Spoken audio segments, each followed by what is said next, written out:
everyone. Good afternoon, fellow NYU people. I am Judy Joe. I'm class of 2013 CAS.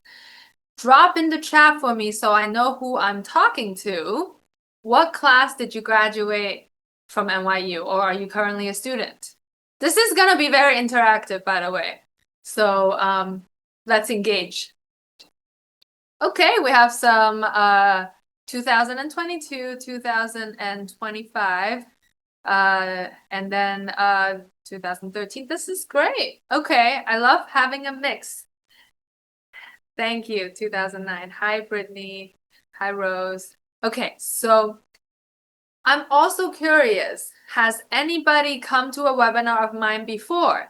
Drop in the chat, please. Yes or no? No. Okay, a lot of new people here. I love meeting new people.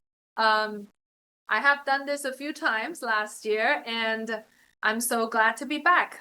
I am a licensed real estate broker at Douglas Elliman, and Douglas Elliman is one of the 3 big brokerages here in New York City. And today, we're going to answer 3 big questions.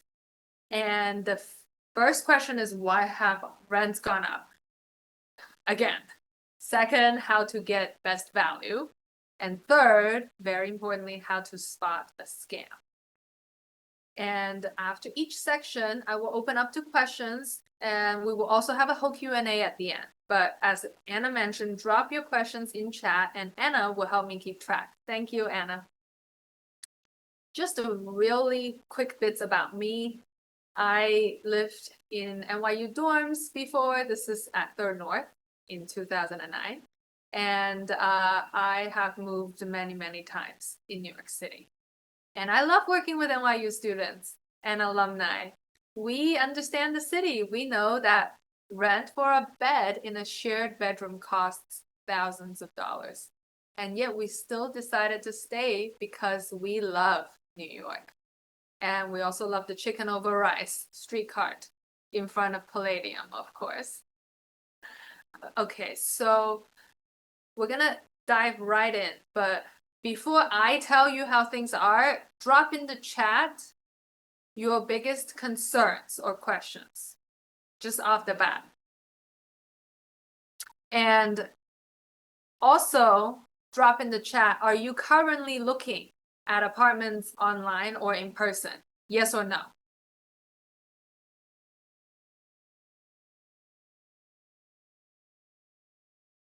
Okay, yes, Rose is looking online and in person. Nate has gone in person. Yes, online. Okay, great. For those that have started looking that online or in person, do you feel that the market is worse or better than last year? If you know at all, maybe you have not lived in New York, but do you feel like the market is worse or better or same or not sure? Yeah, I see some worse. That is the right answer. Okay, I'm not gonna sugarcoat it. Last year when we did this, we were here. Right now we're here. It's an upward trend. And this is the hard data. Year over year, rent has gone up 9%. And like, why? Right? This is like the first big question. Why has rent gone up so much? New York City banned broker fee last summer. There are some benefits which we're going to talk about, but it is just the landlord's broker fee that's banned. So if you hire a broker to represent you as a tenant, you still pay. And unfortunately, landlords are winners from the broker fee ban because there is no inventory. So the landlord just rolled the fee that they have to pay their broker into the rent. And if you stay for a year, the landlord is already making a little bit more than before because the broker fee used to be, let's say, 1 month to 15% of your annual rent. And 9% is up there. So if you're staying for more than a year, then now the landlord is making more money. And so that's the bad news for renters. But what's the good news, Judy? Okay. The first good news is you do not need as much cash to rent an apartment compared to before the broker fee ban. So compared to last year. Because all the listings are now no fee, unless you hire a broker to represent you, you only need to pay 1 month rent, your first month, and 1 month security. Before, it could be like 4-month rent because you have to pay 15% broker fee. I'm sorry about the Zoom. I have to figure out what to do. It's automatic, but it's dramatic. And we're talking about dramatic things. So there is also good news, more transparency about fees, such as application fee, move-in fee. You can see that in the rental listing description now. At least that's the law. And second good news, there is more inventory coming. I know firsthand that there is, over the next 10 years, and I know 10 years is a long time, we need help now, but still, over the next 10 years, there are thousands more rental units coming in the financial district alone that are currently under development. A lot of empty offices, they are getting developed.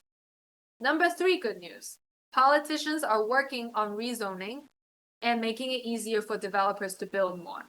They are, because they have to. Number 4 good news is knowledge is power, and I'm going to give you the power to identify and score a good deal. But we do have to touch on this. We'll talk more about it later. Rent is higher than they were before, and sale prices are down, and there are good deals in the purchase arena. So if you have been thinking of buying, or whether you're on your own or with help from your family, if you are going to be in New York City for the long haul, this is worth thinking about. But we're here to talk about rentals mostly, so I want to give you some market secrets right away. Put into the chat, which neighborhood do you think has the best rental value? Let's start with Manhattan, and we'll go to Brooklyn and Queens. But in Manhattan, which neighborhood do you think has the best rental value right now? Inwood. Inwood is great. Very good rental value. Upper East Side. Anyone? Any other guess? Put into the chat. Okay. Lower East. So, okay. My answer right now is Washington Heights. Last year when I did this in April, I shared Inwood and East Harlem, Upper East and Fide. It's kind of a mix. Right now, I would say, just in this moment in time, from looking at the market, I'm seeing a lot of good stuff in Washington Heights, uptown. So look there if you're looking.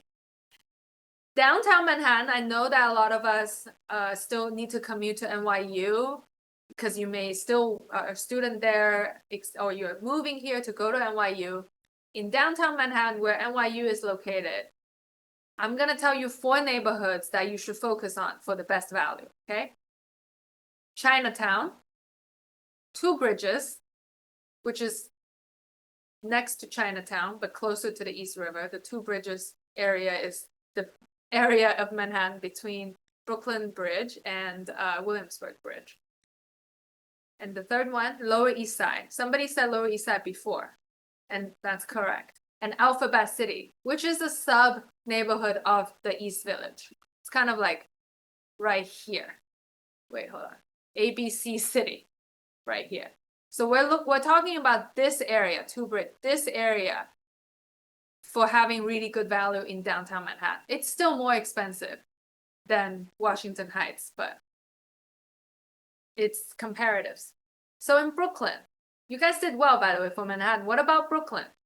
Give me your hotspots for good deals in Brooklyn. What do you think right now in Brooklyn?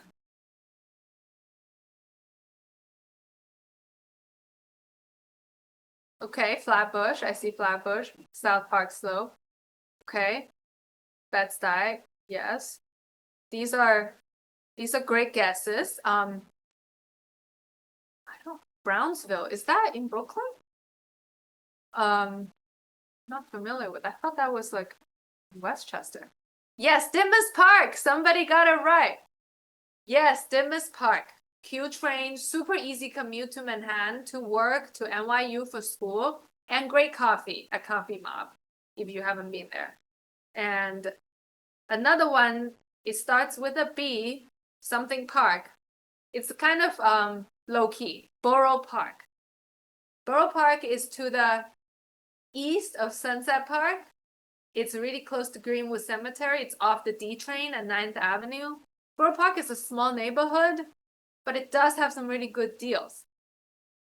So if you haven't checked that out, do. And what about Queens? What are your guesses for Queens, the best value?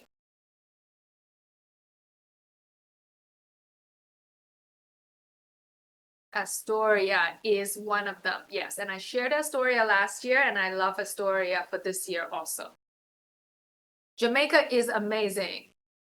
I am keeping in mind, though, the commute time. Jackson Heights is my answer, the second answer. So Astoria and Jackson Heights. And if you're looking around Jackson Heights, you could look at Elmhurst too. It's great for commuting to the city. All right, some good guesses. You guys already know a lot of this. Let's hopefully tell you something you don't know. You are here for tips, and here is the main tip. Oh, no, going back. You gotta move fast if you like something you see online.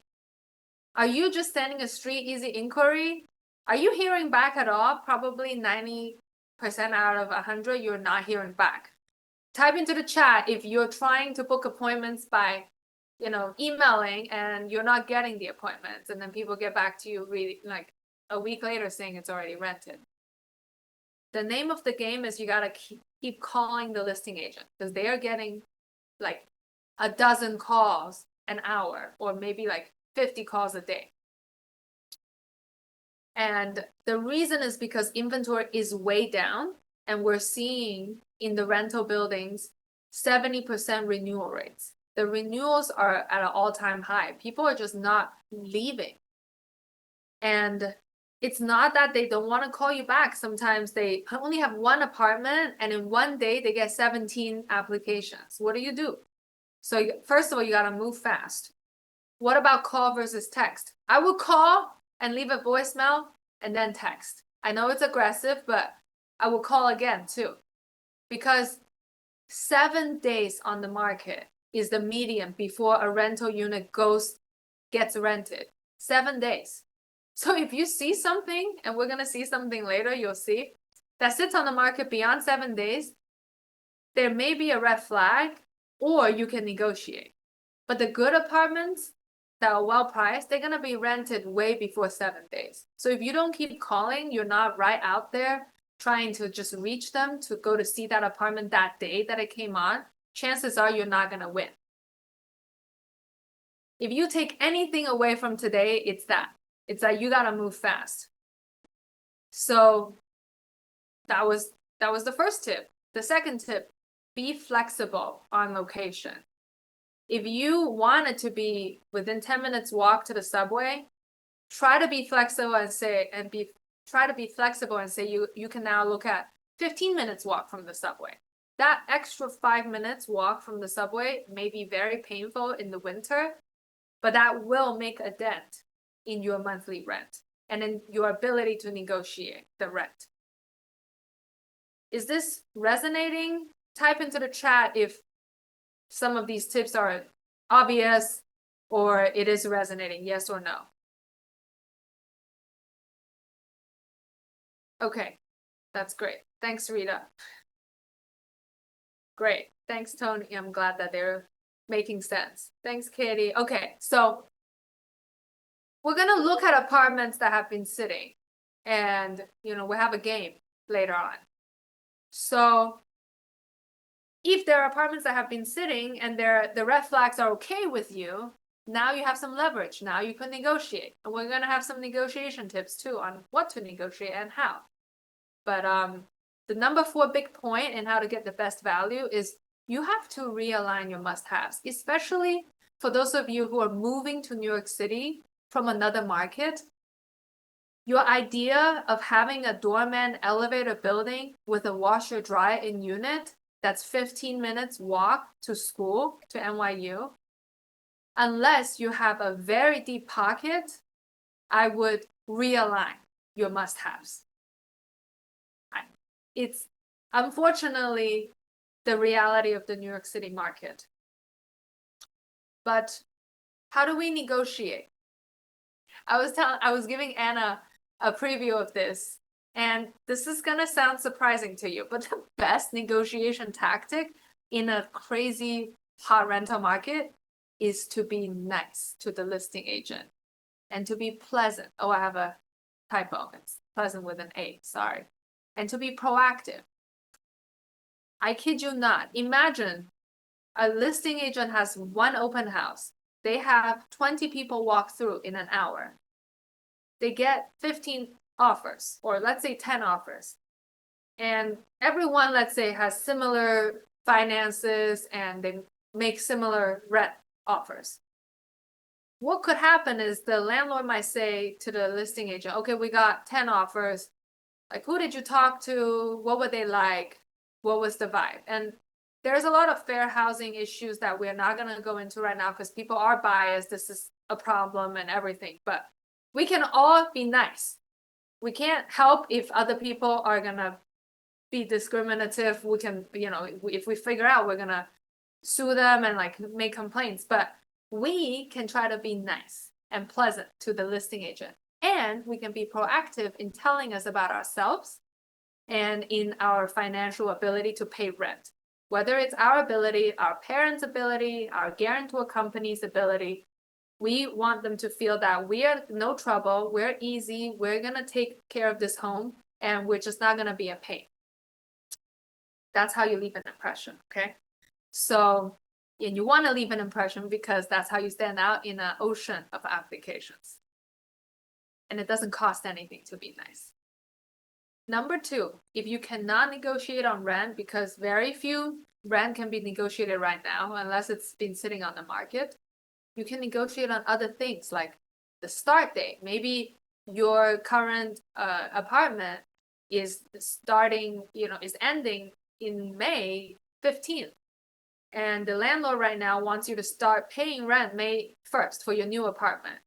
And if you have a little bit of leverage because it's not flying off the shelf, you could say, oh, can I start my lease on the 15th? I'll give you the price you want, but can I start a little later? You could also maybe ask for a 1-year free amenities fee, or you can say, I know that I don't make 40 times the rent, which is the general requirement. But I have this situation and that situation. Can you just, can I use somebody as my guarantor? Can you waive this requirement? There's a lot of magic in telling a story about yourself, painting a full picture. And especially if you're nice about it too.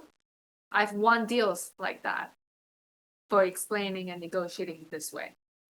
So drop in the chat any questions you have so far about the rental overview and the tips I just shared. While we wait for folks to share their questions, Judy, I'll jump in with a few that came in before. Back to borough by borough, the best spots for the best deals. Someone had asked about a few spots, Rego Park, Sunnyside, and Kew Gardens in Queens, what your recs are on those. So Sunnyside doesn't have a lot of inventory, but the ones it has is great. And Sunnyside is just a small neighborhood. It's so close to Manhattan. So if you can find something in Sunnyside, do it. But a lot of them are co-op, so they don't really have a lot of rental inventory. And the other one is Rego Park and Kew Gardens. So I will say that I haven't done deals in those neighborhoods yet, but I know that when I look at my research of the prices, some of the best prices are in Kew Gardens. And I think Rego Park could probably be good too, but I am not the best source for that.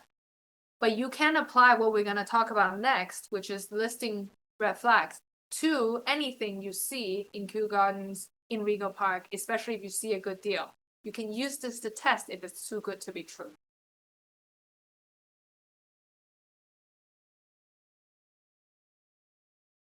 Anna, do you want to ask another question right now, or? That's What great. are Thank you. those? Another question someone had asked earlier, is tips on finding more affordable units besides using Street Easy. Okay, we are going to get to that. I'm actually going to give you guys some off-market tips. So just save that question until we Awesome. get to So that we'll slide. get to that one Yeah. too. And then one more question I'll ask.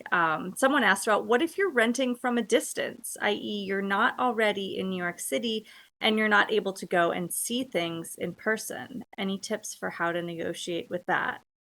Absolutely.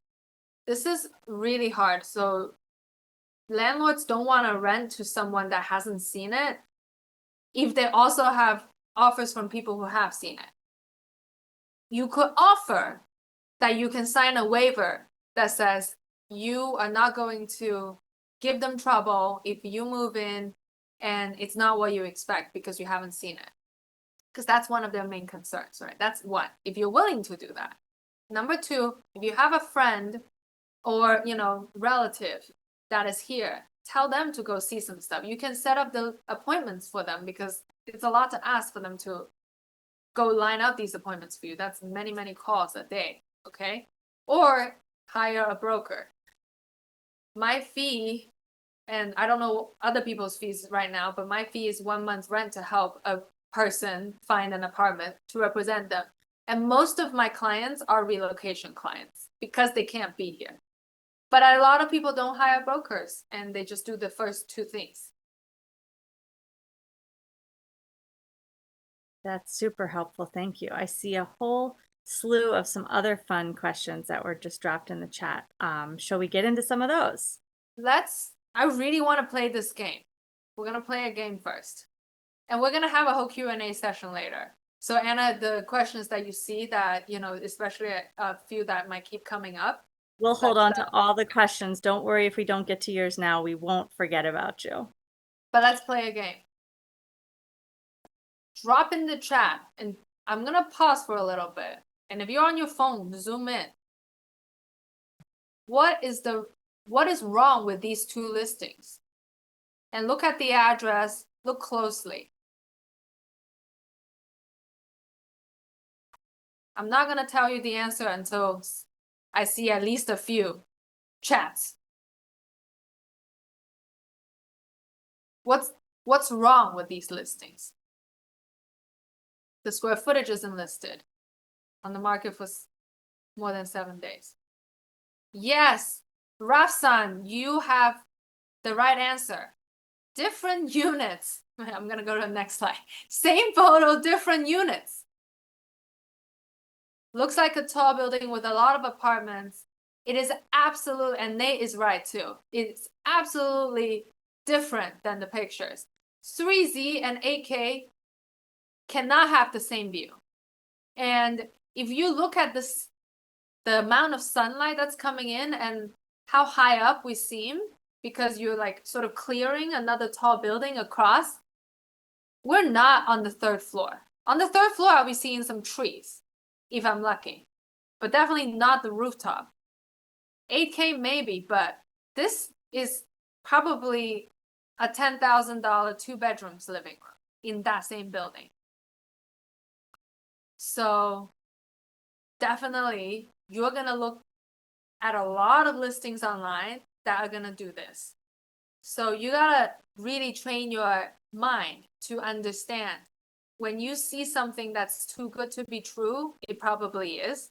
And you can go and look at the building and look into different units that are online and see if they use the same photos. And if they do, that means you just have no idea. Then contact the leasing office, contact the agent, ask for a video or ask for actual, they're probably not gonna have actual photos, but ask for a video and ask questions. Is this facing the wall? We're gonna kind of told you the answer to this one. This is the second game we're playing. Why are these windows covered?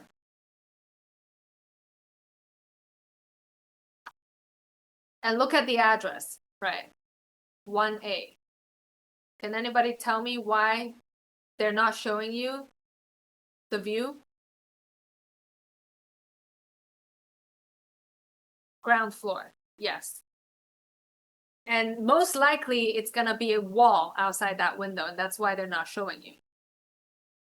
I have a lot of people that ask me, like, how do you know that this apartment is not worth it? When I'm working with a client, they text me a bunch of listings sometimes because they are looking all the time and they want to know in real time what I'm thinking. And I say, I don't look at these.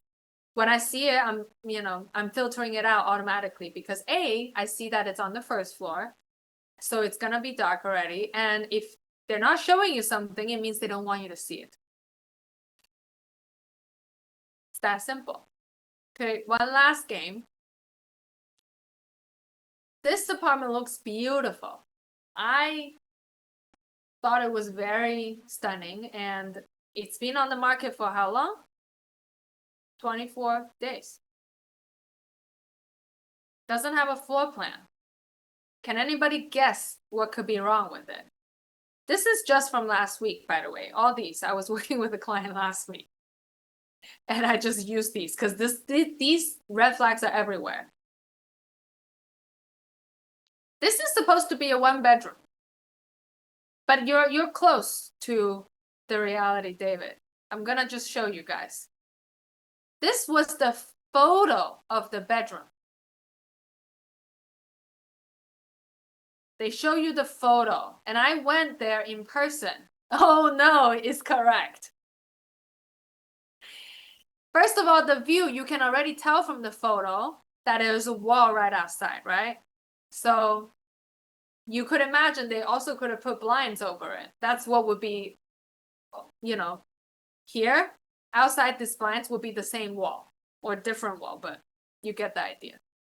But this is AI staged, okay?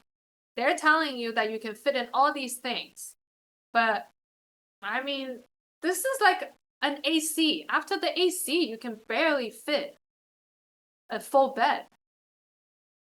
It's terrible. So what do? You need to be realistic and you need to be savvy. You need to be a savvy shopper and you need to educate yourself on what the market is. How do you do that?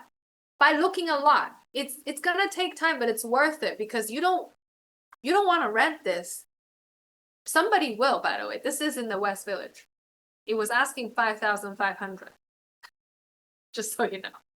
But it hasn't rented in 24 days, so maybe there's a way to negotiate. You gotta be able to spot the fakes. And I know it's a lot to ask, but there is no shortcut here unless you hire someone. But to save money, you can do this yourself, but you gotta educate yourself on what the market is. And the more you see online, the more you see in person, the more you interact with the brokers, the more you'll know. So that you're not wasting time. When I work with clients, one of my main job is to educate them so that we're not wishful thinking. And my other main job is to actually just go digging so we can find those good deeds. I mean, those good rental deals. And I was working with this client last week in the West Village. We did actually end up finding something for $5,600 that has a beautiful marble mantle and it has all windows. I mean, a very large living room, a real bedroom that fits a queen size bed, and it all faces the street level. How do we do that? I was looking constantly on what's newly listed on the market. I was very proactively following up. We got in right away to see this. And guess what? We were super nice to the person who was showing it to us. He said he was the property manager, but I think he was maybe the owner. He definitely had an ear. He had the owner's ear. And we were able to stand out. We were there for 40 minutes. I don't know why nobody else came. I mean, they had 15-minute time slots, but since they were not kicking us out, we stayed. We positioned ourselves. I talked about my client's financial profile. I talked about my client's background and my client's appreciation of the details of the architecture, blah, blah, blah. We got it. So being nice really pays off. And we're almost done. We're gonna have some bonus tips, 2 bonus tips, and that's it. And then we're open to Q&A. But just for now, I just want to do another temperature check because we finished all these things, the 3 big questions. I finished answering them. How are we feeling? Do we feel better off than we started? Yes or no? Do we feel better off? That's great. I'm seeing the yeses. That's great. Okay. Bonus. Off markets and timeline. Anna, hopefully you will share the deck in the group chat, but take a screenshot. This is how you find off-market rentals, okay? The only way I have that's more than you guys is a small database that sometimes brokers share, but not everyone put their inventory to that database. So a lot of the times I'm doing the same thing for my client. Maybe the brokers I'm calling already know who I am because I've done a lot of deals with them. So they're picking up the call instead of ignoring me. But I'm not doing anything that different except leveraging my existing network and relationships and getting the answers. But you can do this too, okay? You can check Street Easy. I think I saw some questions about where else to find things except Street Easy. You can check the websites of leasing office, the management offices, because sometimes they don't get updated to Street Easy and they're already rented. They usually first show up on their own websites. And check units that were rented last year around the same time. Like let's say it's April now, units that, and you're looking for a June, like lease, look at apartments in a building that went into, got rented around April to May, because those units could come up, although 70% renewals, remember? So only 30% chance on average that they will come up, but still these are ways to find off markets. And you can like send in Street Easy inquiry or, you know, just contact the broker from last year. Hey, is this unit gonna become available? When I'm the listing agent, sometimes I get these, savvy renters that ask these questions and it will make me think, oh, let me check with the tenant to see if they're gonna renew. So it does work sometimes. Small buildings could have management websites, but if not, then you call them, okay? This is super important. Check listings project, sign up for the free newsletter. I love the listings project. There are a lot of great things for roommate sharing too, especially subletting, a lot of summer sublets, but all year round, and some great options. These are not on Street Easy. There are 1 year leases. There are like subleases for less than a year. And then this is very important.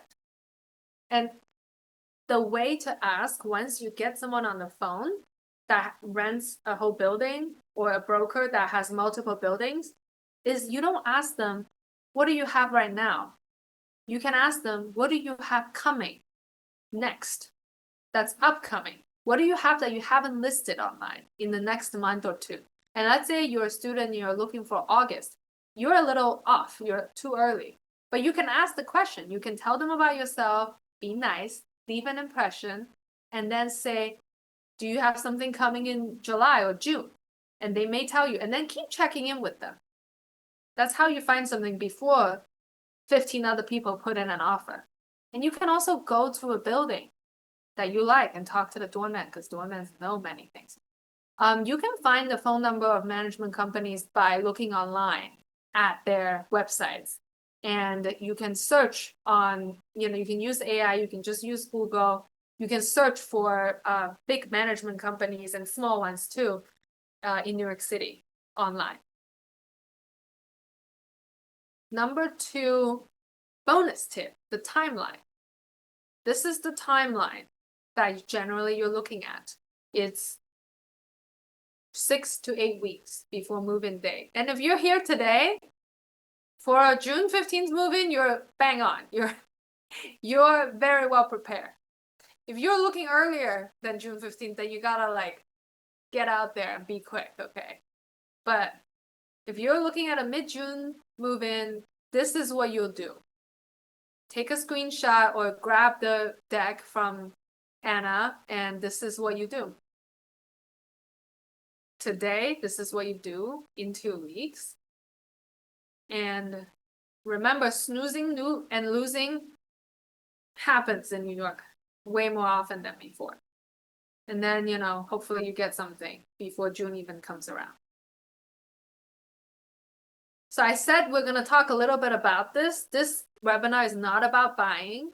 We did a separate webinar last year, and Anna invited me to come and talk about buying.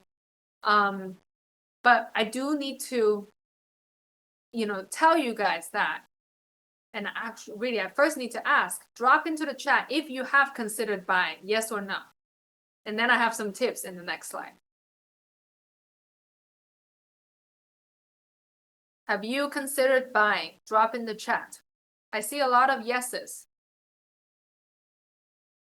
For those of you who have considered, what is your timeline and where are you in that process?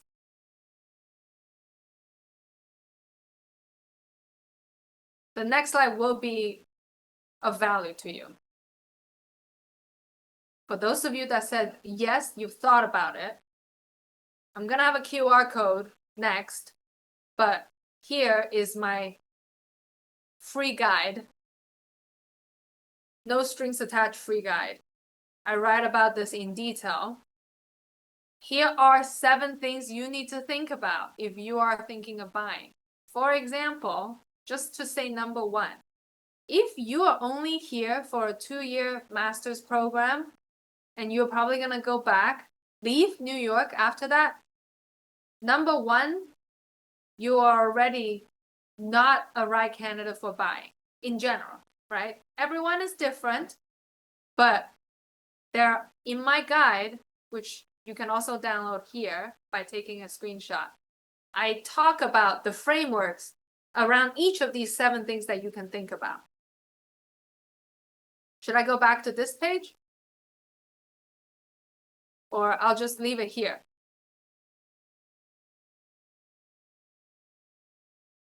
Just want to make sure you all grabbed it.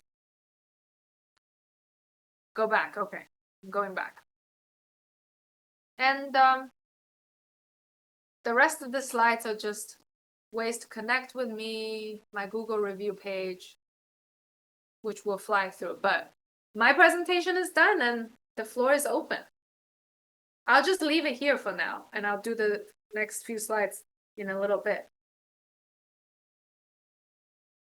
Thank you so much, Judy. I'm going to do a little roundup of a few questions that were dropped in the chat earlier. Number 1, about that big number, the 40 times the rent income requirement. Any ways to bypass that requirement besides having a guarantor? Any recommendations on what someone could do who might not have that income or that high credit or that guarantor, but is still looking to rent? Yeah, so you could get a roommate that may have that income, and you could maybe put, if you don't have a guarantor, but you have a roommate, that helps.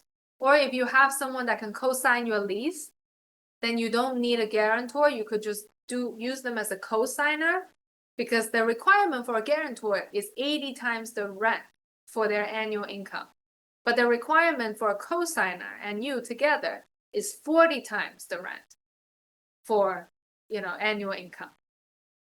And sometimes if you are a little bit off, but you're making good income, let's say you're making 200K a year, and you could get a bonus of 50K at the end of this year. I know 200 is a lot of money, but just throwing out a number, and you're looking at a $5,500 apartment, then you could get it if you also have good credit, because you can just paint a good picture, try and be very nice, and try and win them over because you're not that far off. Like if you're 35 times, sometimes they'll make an exception if you're also very nice and left an impression. That's amazing. Thank you so much. Going back to what you said, lots of things we can't control, but one thing we can is how we show up and how we present ourselves. A couple questions about specifically international students or expats coming to stay in the US, what are areas that are safest for international students? So the word safe is like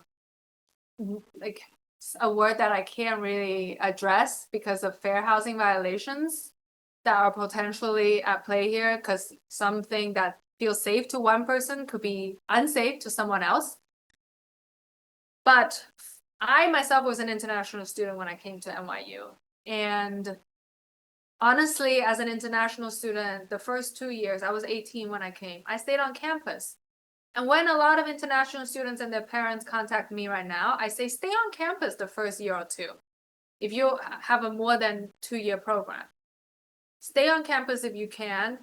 And the campus rent, actually, I just recently learned, is not as bad as the general inflation of rent out there. NYU is trying to, I know it sounds crazy because it feels so high when you look at the rent quotes for NYU dorms, but I know what I paid 17 years ago in a shared bedroom in an NYU dorm, and what people pay right now, from what I'm hearing, is so much lower than what I would expect, considering how rents have gone up.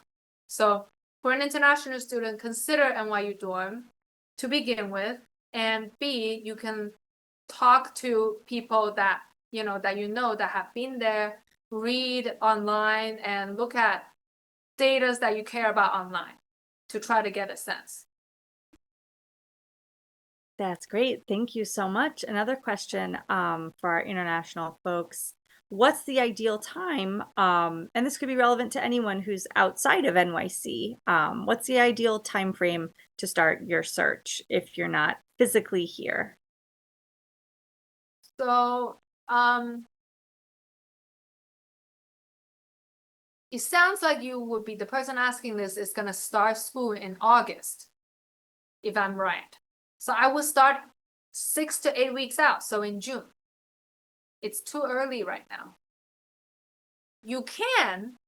I did have someone last year that flew from internationally just to come see apartments for August start, and they flew in April. And I said, we may not be able to see the exact unit you're going to rent, but I can show you generally units with similar finishes in the building. It just may not be this unit. But we ended up miraculously, through luck and persistence, finding a unit in April that they signed for an August move-in. But that's rare. So just know that if you're going to start looking now, you may not be renting the same exact unit. That is great. Thank you for that. A question about deal neighborhoods in Manhattan. We heard Chinatown, Two Bridges, Lower East Side, et cetera, et cetera. Any other Manhattan neighborhoods to check out that we might not have mentioned? Yeah, so Baidai Financial District has tons of subways. So super easy to go to school if you're going to NYU. Super easy to go to work if you're working. Sometimes you can even walk to work if you work downtown. And there's just a ton of inventory. And it's all these new buildings, they're giving like 1 month off, 2 month off. So even though the gross rent is high, the net rent is like, after 2 month off, it's like, oh, it's actually a little bit more acceptable. And it's because some of these buildings are new buildings that just finished converting, and they're trying to fill up a whole building. So they're giving out incentives. And you asked me, somebody asked, what about rent renewals? How do you negotiate renewals? I actually had a whole blog post on this. I think I shared this with Anna before. If you go to my website and go to my blogs, one of them from last year specifically about rent renewals. When it comes time to renew, there are a few things you can do. But the most important thing is to tell the landlord that you are a good person. You are a good tenant. You don't cause issues. You always paid on time. Can you please just make it easier for everyone? Landlord, you don't have to paint the walls. You don't have to, get it clean. No vacancy. Just let me stay. Look, I know the market out there. Here's what the market is. Do the research. and then say, just let me stay and don't increase it as much. That's great. Thank you. So I do want to say, I see, Anna, you said here are my slides with my contact info. Yeah, I just want to point out on the screen, you can book a call with me here or DM me on Instagram. I'm just going to leave it on this page now. I'm very active on Instagram. And yeah, let's look at more questions. Awesome. Kind of along the vein of the last answer you were just giving about putting your best foot forward. This is going back to your tactic about reaching out to proactively reaching out before you see a listing. If you're trying to connect with a leasing agent, what should you say in that initial contact? So do you discuss your income, maybe the current rent you're paying, your credit score, any attributes that feel really important to highlight when you're starting to build that? Go see the unit first. Unless you have a question, like, oh, is this on the ground floor? Does the living room have a window? Because sometimes you don't see a window. Trust me that if there is a window, they probably would have taken that shot and shown you. But sometimes I will call and ask, is there a window in the living room? And then if the answer is no, then I'm maybe not going to go see it. But if you're trying to schedule an appointment, just go there first. And then once you're in the unit, you can start to paint a picture of yourself. Ask the person if you're someone that is a student or a recent grad that doesn't have enough income, you can start to paint the picture and ask them, what do you suggest I do in this circumstance? Do I need a guarantor? Do you accept third-party guarantors, like companies, which will charge up to 1 month rent to guarantee your lease? It's like a insurance product. Or do you only take personal guarantors that have US income? And sometimes they'll say they only take personal guarantors that have US income. But then if they like you, now all of a sudden it's okay if like your parent who is international, who has money in the US that they can show, now can like co-sign for you. Here's the thing that people don't realize. When people like you, they want to help. And that is the best way to negotiate. It's when they want to make it easier for you, because it will make them feel good, because people like to be helpful. And if they like someone, then they want to be helpful. If you're mean to them, and if you're like, throwing around threats, I mean, we say be aggressive in getting them on the phone, right? But once they're on the phone, like, let's not be aggressive. I love that. Really turn them off. Excellent advice, always. So some questions about some of those data points about yourself. One person has asked, as an incoming grad student with no income, would my student loans count for the 40 times figure? Your student loan is not an income. So I guess the real question is, how are you going to qualify, right? I would say you're not going to have any income and now you're going to have also loans. Is that the question? Or maybe somebody's getting a loan for the monthly expense. That could be possible, but you have to show the money. No matter where you're getting the money, if you're borrowing it from someone, a private loan, if it's another kind of loan, as long as there is proof of funds or proof of income, the landlord wants to know you have a way to pay rent. And the landlord wants to know that if you don't pay rent, they can sue you and get the money. That this court can give a judgment that will allow them to like garnish your wage. That's why they want income versus just assets, because you can move your money. But if you're making money every month, they can garnish your wage. Great to know. A question that gets us back to a little bit of basics. What are typical amenities that are offered with an apartment in New York City? Well, that really depends on the price point. So if we're talking about affordable, then we're gonna be mostly looking at smaller buildings that are walk-ups, no elevator, no doorman. You may or may not have a video intercom.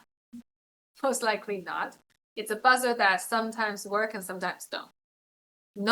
Sometimes no laundry in the building. So we all do wash and fold or go around the corner to a laundromat. So I'm talking about a lack of amenities here. No gym, etc.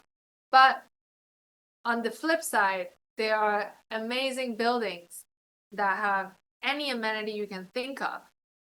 The most common ones, elevator, laundry in unit or in the building, doorman, 24-hour concierge, gym, a lounge where you can like hang out, you can work there. But then I've also seen like pet wash station, which is just a sink that you can like wash your dog or cat in. I've seen music rooms, I've seen pickleball courts and like swimming pools, rock climbing walls, full basketball courts, bowling alleys, beer brewery, like areas, and like hydroponic salad growing rooms where you grow your salad and then you can harvest it. So it sounds like it can really run the range here. I agree with what Nate just said. Some of those are pretty insane. Yes. A question that has been asked a couple times, always on folks' mind here in New York City. Any tips on how to find rent stabilized or rent controlled units? So I have to preface my answers by saying that I don't specialize in that because those landlords don't need me.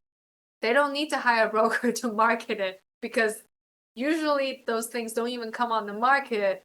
It's like somebody knows about it or somebody lives there and they tell their friend they're moving and their friend is like, can I please get in on it?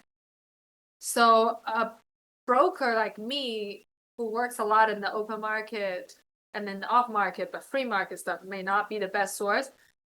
But if you go on forums, if you're always digging online, and I think I read in the New York Times that some high school kids started a website that were trying to aggregate the rent stabilized, rent control units. Like I haven't used it, but there may be things out there. It's just I'm not a part of those transactions because it's so easy for those units to find tenants and I don't even hear about it before it's already gone. But if you're nice to people and you're putting it out there and you know someone who lives in one and they need to move, then now you're the next in line. And also I do want to say there is a difference between rent controlled and rent stabilized. And a lot of those new buildings that are like in Long Island City, some of them are like in Manhattan too, that are really expensive. They're like 1-bedrooms for $5,000. They could also be rent stabilized apartments. And it's just that the rents are capped every year in how much it can go up. But it's not like the $700 apartments that you're thinking about. Most of them probably are from before 1970 and haven't been renovated in years. Those are like rent control units, very different. Someone has shared a great resource in the chat, list of rent stabilized buildings by great. borough. So anyone who is asking those questions about rent control or rent stabilization, definitely check that out. That's great. Thank you, Michael, for sharing that. Okay, what are the risks when looking for apartments privately, aka on your own, versus with a broker, someone like you? I'm gonna say most people don't need to work with a broker. You could use that money that you would pay a broker. My fee would be 1 month rent. Divided by 12, add it to your monthly budget, and find yourself more options, especially if you're already here in New York. So a risk would be if you're not here and you have to rent something sight unseen and you don't know the city at all. And you get tricked by the really nice pictures and the nice videos, and they don't show you the problems. So, but you can circumvent that by having a friend, you know, or someone else, like a relative or somebody at school, maybe, you know, whether it's NYU, like somebody that could help you. Because the truth is, it's just already so expensive. And most of my clientele are people who have to use me, not people who already live in New York. And for people who already live in New York, people in my circle, they sometimes reach out and they ask for tips, and I'm always happy to give it. But you can do this on your own. And I'm giving you the tools to teach you how to fish. Thank you. So let's talk a little bit about that fishing on our own. Any tips for vetting management companies? And how do we avoid terrible or unresponsive landlords? This one is really hard because sometimes, I'm just going to say it, most management companies are not good. The majority of management companies have one issue or another. Nobody is perfect. And if you look online at their reviews, you will get a general sense. But you should also know that usually in the apartment setting, the people who are happy about their management company and their landlord are not going on Yelp or Google and leaving a happy review. They're just happy living their lives. It's not like a restaurant that people like want to like review a Michelin star restaurant or something.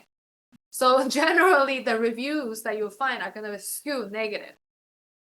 So let's say you're going to go tour in a building. Maybe you can ask the tenants there what they think. If you see somebody in the elevator, if you see somebody in the gym, I've done that when I'm going to a new building that I haven't worked in on behalf of a client. I'm going to be trying to figure out what the actual people's experience is living there. And I sometimes ask the doorman too. Just doorman doesn't have skin in the game. They're just getting paid a salary and they know a lot if there's a doorman. But yes, you can look online, but I will ask the people who already live there. Just be nice and smile. People always want to be helpful. And if the first person doesn't tell you, ask a second person or third. That's great. Thank you. So we've talked a bit about just the overall cost of NYC living. Let's get into some questions around tactics on looking for ways to save. First question up is, what might be the cost difference in rent when you're sharing an apartment, aka you have roommates, versus living solo? Great question. So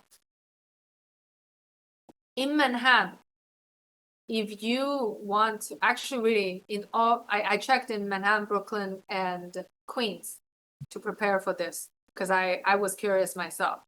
If you want to live by yourself and you want to pay less than 2K, there is nothing below like 100 something street in Manhattan that will allow you to. I saw one listing that's on the market that was like a 2,400 rent, but you get 1 month free. So it's like near Lincoln Square. This is on Street Easy. I saw that this afternoon. And it's like tiny.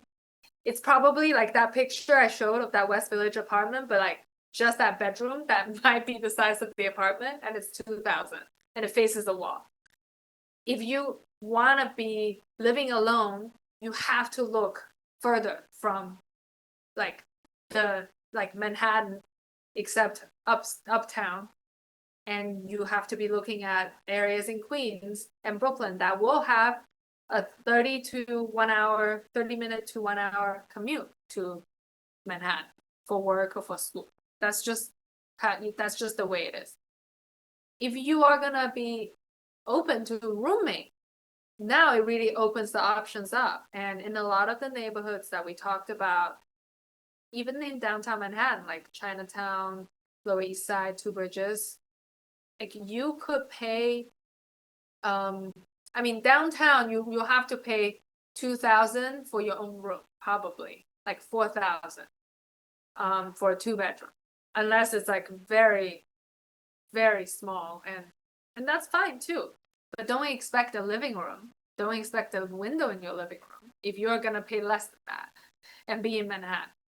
If you're willing to go further out into Brooklyn and to Queens, now you can get something and you're paying like 1,200 in a 3-bedroom, and you can get something like a 3-bedroom for like 3,600. Maybe you can get something nice for like $1,500 in a 3-bedroom, and the total rent is 4,500. So getting a roommate is a good way to reduce the rent. And I just want to answer that question from Tony and how do you safely get roommates? I don't know because I have been out of the game of finding roommates now for some time. I've had the same roommate for the last 10 years, my husband.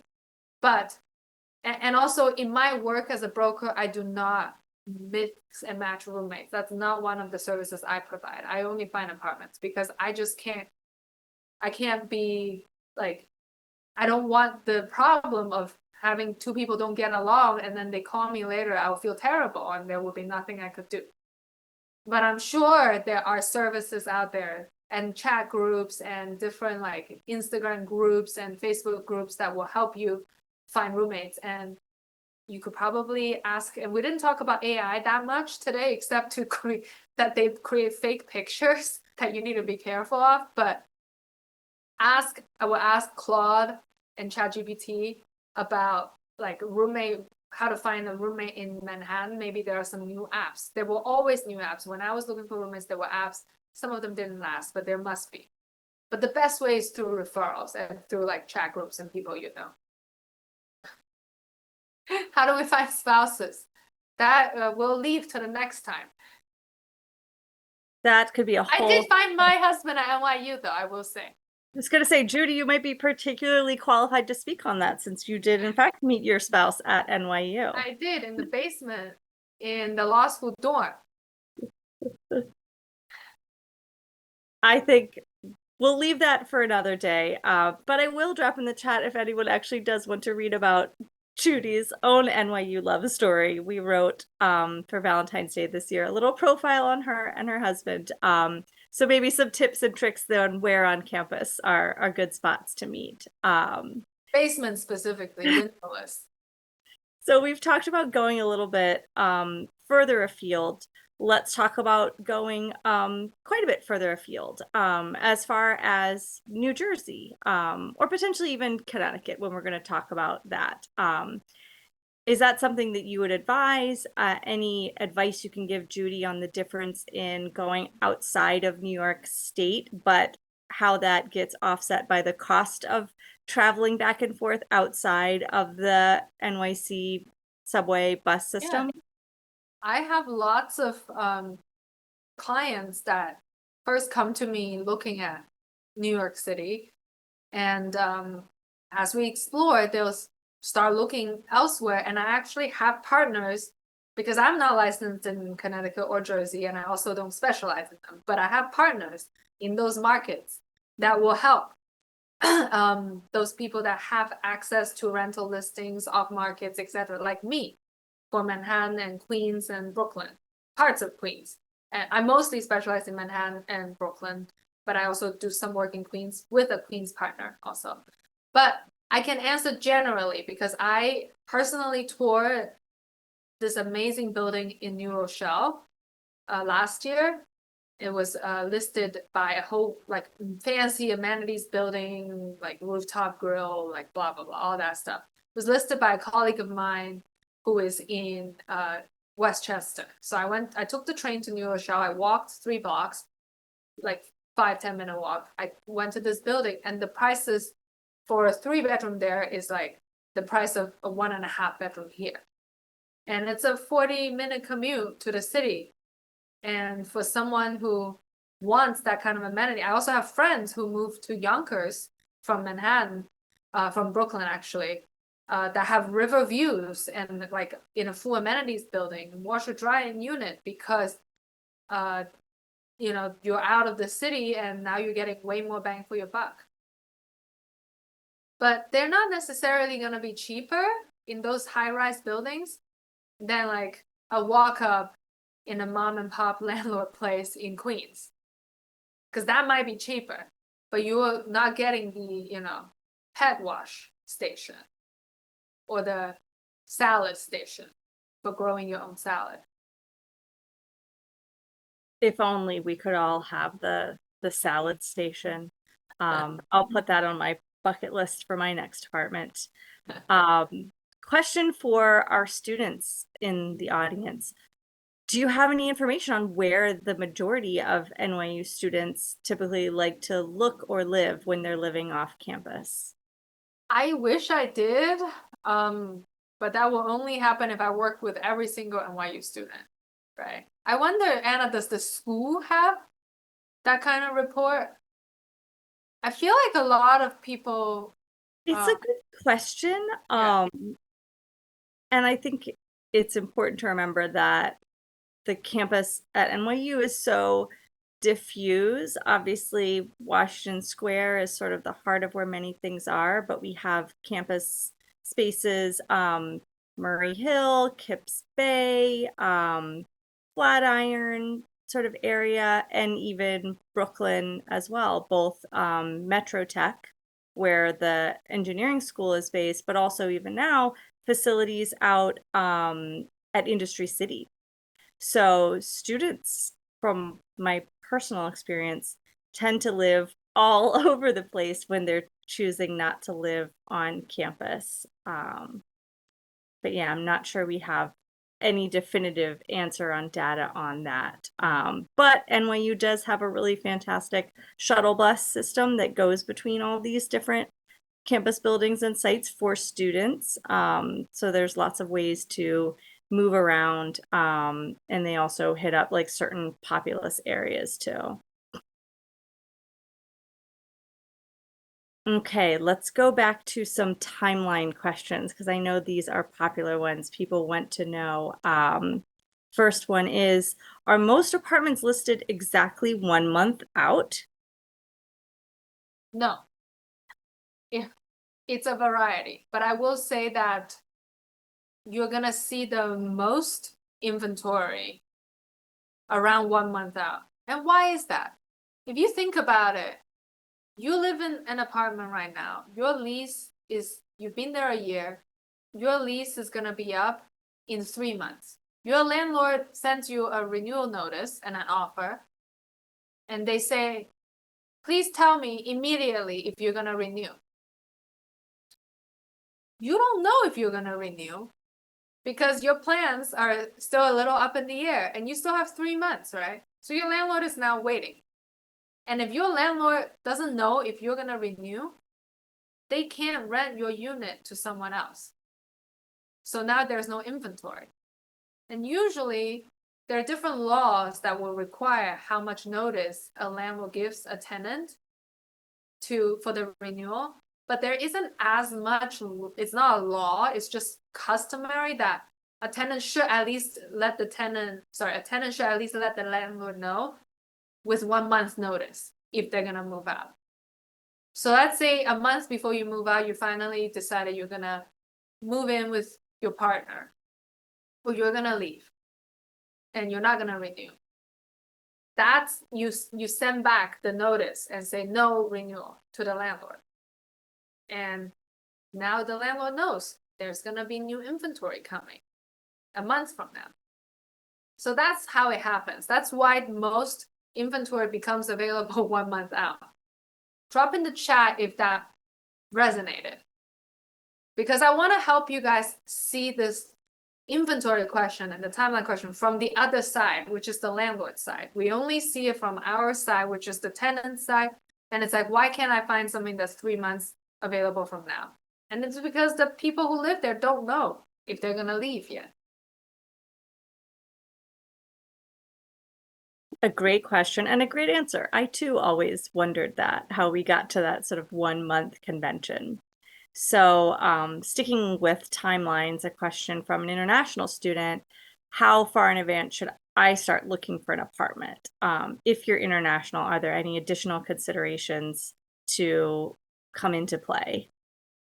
Yes, I would again say, as an international student, really consider the NYU school options, at least for the first semester, or consider rooming with someone, doing a sublet of someone who already has a lease in New York, right? Because a lot of students might be like going to study abroad. If you're at NYU, you might be going to Abu Dhabi or Paris for the like next semester. Now they're posting in these group chats about and forums about looking for a sublet or a listings project. Then you don't have to do the qualification of the 40 times rent. You don't have to pay for a 1 month rent to a guarantor company to qualify to sign the lease, because there's already a lease in place. You're just subletting. So those are the two things. Otherwise, if you really want to start a lease as an international student, you should expect to pay the guarantor company 1 month rent, up to 1 month rent, to secure a lease. And a lot of landlords will not even accept third-party guarantors. So then those inventory is not available to you. So you have less option. That's great. Another timeline question is the best time to get a good deal in terms of how far in advance you want to start looking. Like, I mean, no, you're not gonna get a good deal just by looking 1 month out. It's seasonality, a lot of it. And in the deep of winter in November, which is not where we are, we're heading into the peak, unfortunately. But 5 months ago, competition was less fierce. After 3 showings, maybe they get 2 offers. You know, not like 1 showing and 17 offers, which is true story last week for a $4,500 Chelsea 1-bedroom listing. The listing agent told me they got 17 offers. First day. So we can't turn back time. I can't tell you to look in November. That's not helpful. So stick to the other tips I have for how to find best value, but we can't really play with time right now. that is great advice. There's a lot of different tools that you can put in your arsenal that Judy has shared. Another timeline question, but touching on the point you made at the end about when you should maybe consider buying versus renting. How long should you be planning to stay in your home for it to make sense to consider buying versus renting? At least 5 years, but really 7 to 10 years. And there's a reason, right? When you buy an apartment, you have to pay a lawyer, you have to pay the government, you have to pay the government for different taxes, and you have to pay the bank if you're doing a mortgage. And depending on which market you're in some markets, you also might have to pay your broker fee if the seller is not paying, if you're using a broker. That could be up to 2 to 3%. When you're selling an apartment down the road, you're likely paying 8% between the broker fee and taxes and other fees. So now you're out 10%, in the transaction cost from the buying and the selling. So if you do not give it enough time, your asset, which is the property itself, may not have enough of an opportunity to appreciate. If you're buying and selling within 2-3 years, to break even, the price has to have appreciated 10%. And that's a lot to ask, right? Like if you're buying this year and selling next year, and your property appreciated 10%, like that's outperforming the market, the real estate market in New York. That's like better than the, S&P 500, which I think the average every year is like 8% return or something. So you want to hold long term. I would say to be safe, 7 to 10 years. 7 to 10 years. Sticking with the buying theme, if someone wanted to consider buying, what areas in Brooklyn have good value for that right now? I have seen great value in Bay Ridge. I just did a deal there for like less than 550,000 for large 2-bedroom that's renovated, 1 bath. And Bay Ridge is easy to commute to Manhattan. You can take the R, you can transfer Atlantic to the Express. If you want to be a little bit closer to Prospect Park, Kensington also has great value. The same apartment in Bay Ridge, which is deeper. I did a deal last year in Kensington, very similar apartment, but for 730K.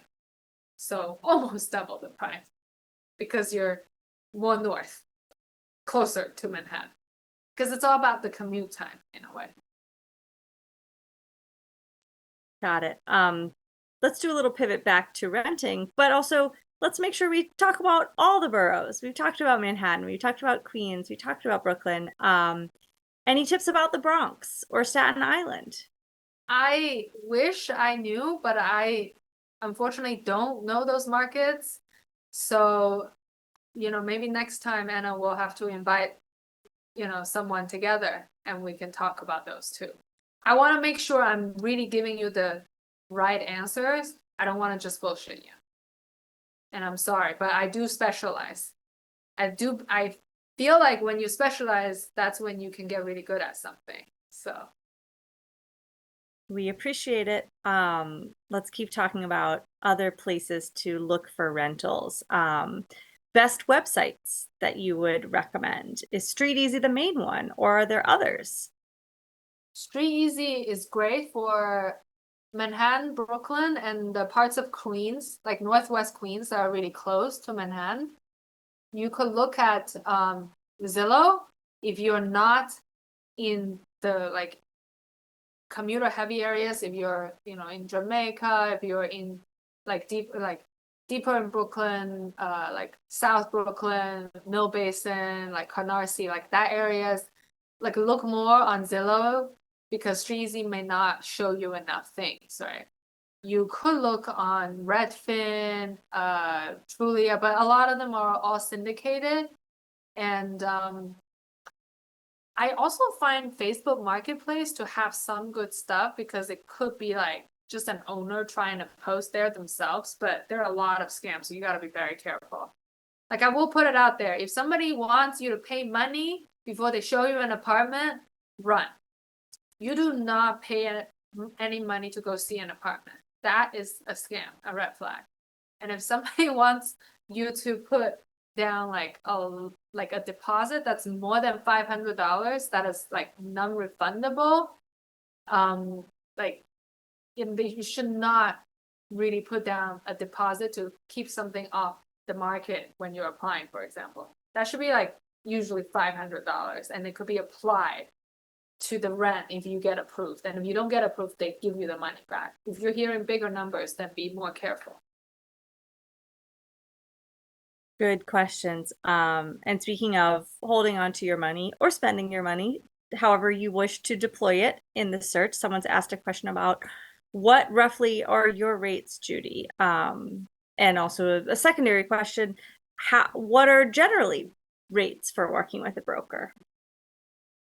So the good news is you now don't need to pay the listing broker's fee anymore, which before the broker fee ban, even if you didn't use a broker, you often had to pay 15% broker fee to the landlord's broker. Right now, this is more separated, and if you as a tenant wants to hire someone to help you, if that person is me, my fee is 1 month. I've heard of people that want to charge 15%. I don't, but that's a question you can ask when you're interviewing someone.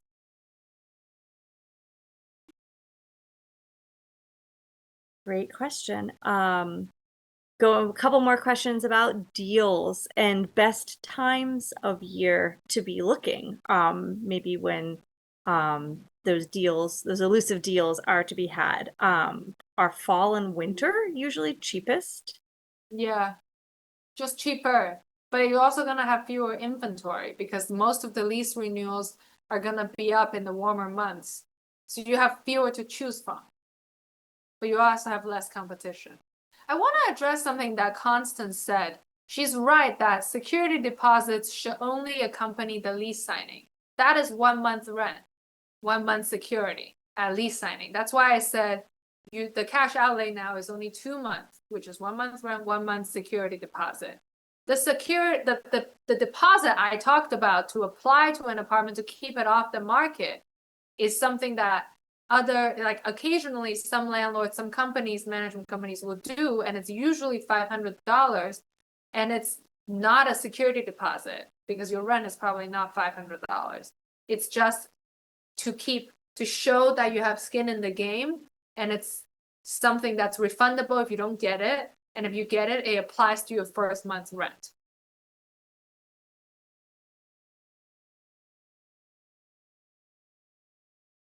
Okay. But a lot of companies won't charge that to, but they also won't hold it. And they will let other people apply as well. But if they charge $500, then they should not be letting other people apply while you're completing your, lease signing and getting the money ready. It's usually called a hold deposit. Okay, sorry. Just I thought that was a really good point, and I wanted to distinguish. So thank you. Yes, thank you for sharing that. Some of these things might not seem obvious. They might not seem like very apparent red flags unless you educate yourself on how the process is supposed to unfold. We've got time for a couple more questions. Feel free to pop them in the chat or take yourself off mute and ask away. I have a question. Drop in the chat what's the biggest takeaway today, or what surprised you the most, or what resonated the most.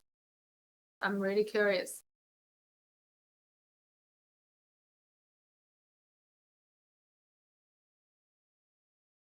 Neighborhood tips. That's great.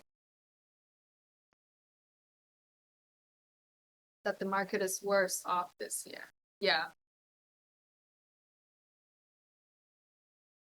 Did anybody find it surprising that being nice is a negotiation tactic? Did that resonate with anyone? That's great.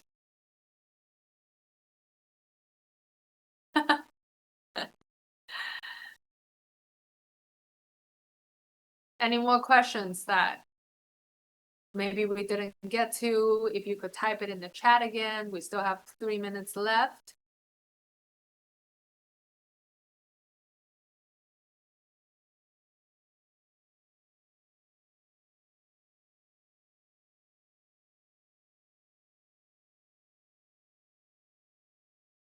Oh, 15% of 1 year. Yes, that's what I've heard some brokers charge for representing the tenant, but I charge 1 month rent.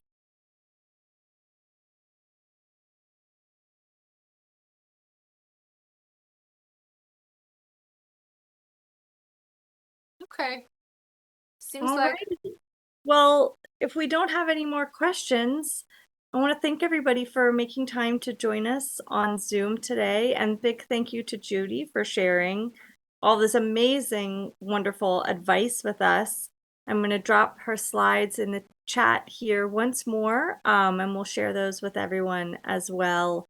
Thank you so much for making time to be here. Thank you. If you enjoyed, thank you for giving me your attention and for asking questions. It was great to see all of you. yes, thank you for your superb questions. If you enjoyed today's presentation, you're going to get an email from us later tonight with a survey. Please fill it out. Let us know your thoughts. This is what helps us shape future programming that we can offer to the NYU community. So please take a couple minutes just to share what you thought about tonight's presentation. And we look forward to seeing you at a future event, either in person or on Zoom at some time soon. Thank you. Have a good night, everyone. Thank you, Anna. Thank you, everyone. And thank you so much, Judy. Bye.